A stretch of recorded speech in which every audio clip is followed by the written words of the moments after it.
Ever feel like you're stuck between wanting to control everything and just letting fate take the wheel? Yeah. Well, get ready for a wild ride because today's deep dive throws us right into that eternal struggle. I'm in. We're diving into the world of Greek and Norse gods, but not to see who'd win in a fight. So it's more about the philosophies than the brawl. Exactly.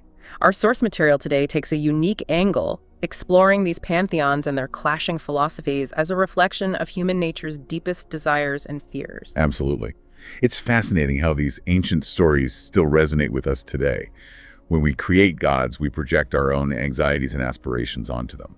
And the Greeks and the Norse, with their wildly different approaches to life and the cosmos, offer a powerful lens through which we can examine our own responses to the big questions of fate, free will, and the nature of power. You bet. Okay, let's unpack this a bit. On one side, we have the Greek gods, with Zeus, the big guy himself, ruling from Mount Olympus. He's got a reputation for those dramatic lightning bolt moments, and maybe being a bit of a control freak. It's true. And that desire for control isn't limited to Zeus. It seems woven into the very fabric of Greek mythology. These gods are constantly trying to outsmart fate, influence outcomes, even meddling in human affairs. It's like they can't bear the thought of anything happening that they haven't directly orchestrated, even if it makes their lives a whole lot messier. You're telling me. Makes you wonder about the cost of all that control, right? But then we turn to the Norse gods, hanging out in Asgard, seemingly unfazed by the whole Ragnarok prophecy, this whole world-ending event they know is coming. You'd think they'd be panicking, wouldn't you? Yeah. But that acceptance of fate, of inevitable cycles of destruction and rebirth, is key to understanding the Norse mindset. It's not about giving up, but about acknowledging reality, even the harsh realities. So we've got Zeus, who'd probably try to redirect a hurricane with his bare hands, while Odin's built himself a strong shelter and is calmly preparing for the inevitable storm. That's a great analogy. And what's fascinating is how the source material uses these larger-than-life figures to stage symbolic showdowns that perfectly illustrate these contrasting worldviews. We've got Zeus's raw power, symbolized by his lightning bolts, clashing with Odin's eerie stillness and acceptance. It makes you wonder which one is truly stronger. Right. And then there's the clash of the Titans, the unstoppable force, versus the immovable object. Thor, with his mighty hammer Mjolnir against Poseidon, who commands the rage and tranquility of the ocean itself. And here's the thing, these aren't just random godly brawls for entertainment. Each clash is carefully crafted to represent a fundamental difference in how these pantheons, and by extension we humans, view existence. Do we try to micromanage every aspect of our lives like Zeus? Or do we try to ride the waves of fate like the Norse gods? It's a question that has resonated through human history, and the source material suggests there's no easy answer. It's a question we all grapple with, right? How much of life can we actually control? And when is it healthier to accept things as they are? These are some heavy questions, and luckily for us, we get to explore them through these incredible mythological showdowns. So we've got these two groups of gods, each representing different ways humans deal with the unknown. But here's where our source material gets really fascinating. Yeah. It doesn't just pit these philosophies against each other. It peels back the layers and gives us a glimpse into the gods' inner lives, their hidden struggles, and even their regrets. Ooh, juicy. I like where this is going. Right, and that's what makes the story truly captivating. We often think of gods as these untouchable beings, perfect and all-powerful. But this source dares to humanize them, revealing the vulnerabilities and insecurities that simmer beneath the surface of their divine personas. I'm all about a little godly vulnerability makes them way more relatable. Exactly. Take Zeus, for example. Mr. Lightning Bolts himself. The one and only you'd think that the king of the gods, the one who commands the sky itself, would be this picture of confidence. But the source paints a surprisingly different portrait. Oh, do tell. It shows us a Zeus who is deeply, almost tragically insecure. Which makes perfect sense when you consider his backstory. Right. This is a god who overthrew his own father to seize control. Talk about daddy issues. It's no wonder he's constantly looking over his shoulder, anticipating the next challenge to his authority. That kind of pressure cooker would make anyone a little controlling, wouldn't it? Totally. It's like he's trying to build a fortress around himself with all this control, thinking that if he can just manage every outcome, then nothing can hurt him. But as we all know, life, even for a god, rarely works that way. Tell me about it. And what's even more intriguing is that the source hints at moments where Zeus himself seems to realize this. Really? So he's not all thunder and tantrums? There are glimpses of self-awareness where he recognizes the pain his need for control has caused, how his constant interventions often backfire, especially when it comes to us mortals. The ultimate irony. It's like he wants to protect everyone, but his methods end up pushing them away.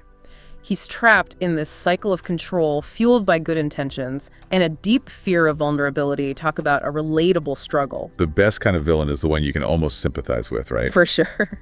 And then we have Odin, who at first glance appears to be Zeus's polar opposite. Mr. Acceptance over here. He's all about accepting fate, seeing the bigger picture, but even Odin has his own internal battles. Everyone's got him. The source portrays him as a figure burdened by knowledge, almost drowning in it, which leads to a profound sense of loneliness. Wow. It's like that saying, heavy is the head that wears the crown. Or in this case, heavy is the head that holds infinite knowledge. Right. Poor Odin. Odin sees the past, present, and future with such clarity that he's lost the ability to simply exist in the moment, to experience the joy of the unknown. I never thought about it like that. The source even suggests that his endless quest for knowledge has come at a cost to his relationships. Makes sense. Imagine trying to have a normal conversation with a guy. Right. Hey, Dad, want to catch up? Sorry, son, busy contemplating the nuances of Ragnarok. Talk about an awkward family reunion. Ouch. Yeah. But on a serious note, that really makes you think, are we so busy chasing knowledge planning for the future that we forget to appreciate the present moment, the people around us?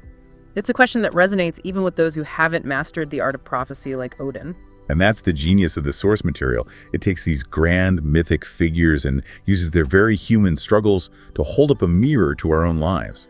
It encourages us to examine our own tendencies towards control, our fears and our regrets, because at the end of the day, even though these are gods we're talking about, their experiences resonate with the very core of what it means to be human.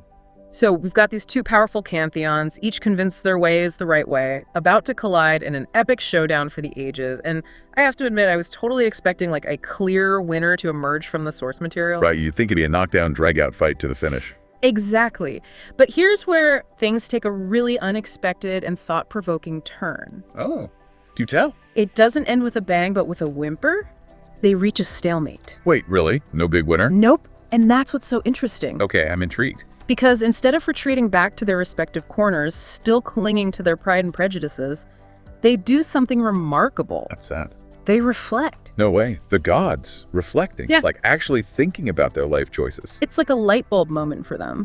Especially Zeus. He starts to realize that all this time he's been so busy gripping the illusion of control that he's created his own personal prison of anxiety and isolation. And all for what? Right, and maybe, just maybe, there's a different path to power, one that doesn't involve micromanaging the entire cosmos. Okay, so Zeus is having a moment. What about the others? Well, get this. Even Thor, the god of thunderous action, finds common ground with Poseidon, the embodiment of the ocean's unpredictable power. Wow. Those two. Can see that going. Right. They begin to see their seemingly opposing forces as part of a larger interconnected web, a force of nature far greater than their individual egos. That's kind of beautiful when you think about it. And even Loki, the ultimate trickster, the god of chaos himself, drops a truth bomb that left me speechless. Let me guess, chaos finds a way. He points out that trying to shove the universe into neat boxes labeled order and chaos is a futile exercise life. He argues thrives in the spaces between the unexpected detours and the messy contradictions. You know, Loki might be onto something there. Right. And that, I believe, is the most profound takeaway from this entire deep dive. Which is, the source material isn't advocating for one side over the other.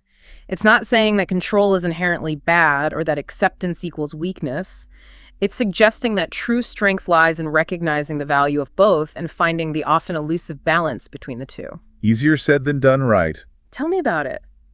But it makes sense, right? There are times in life when we need that Zeus-like initiative to grab the reins and make things happen, but then there are those moments when the best, even the bravest thing we can do is take a page from Odin's playbook, Weather the Storm, and trust that even without having all the answers, there's a bigger picture unfolding. Absolutely. And the first step to achieving that balance, to mastering our own internal pantheons of control and acceptance, is self-awareness. Right. Knowing ourselves is key. It's about asking ourselves those tough questions. Why do we cling to control so fiercely? What are we so afraid of letting go of? These are questions that even gods grapple with, and in their struggles, we find a reflection of our own. So there you have it. It started as a deep dive into a mythical clash of the Titans, but transformed into a surprisingly profound exploration of the human condition. It turns out even gods have their anxieties, their regrets, their internal tug of war between wanting to steer the ship and riding the waves, and by exploring their journeys, we gain valuable insights into navigating the unpredictable waters of our own lives. So the next time you feel that familiar surge of needing to control every outcome, maybe channel a bit of Odin's wisdom. Take a deep breath, acknowledge the things you can't control, and trust the process. And who knows, maybe when you least expect it, Zeus's lightning bolt of action will strike, and you'll be ready to seize the moment. It's been a wild ride, folks, full of epic showdowns and even more epic self-reflection. Until next time, keep exploring, keep questioning, and keep diving deep into the stories that help us understand ourselves and the world a little bit better.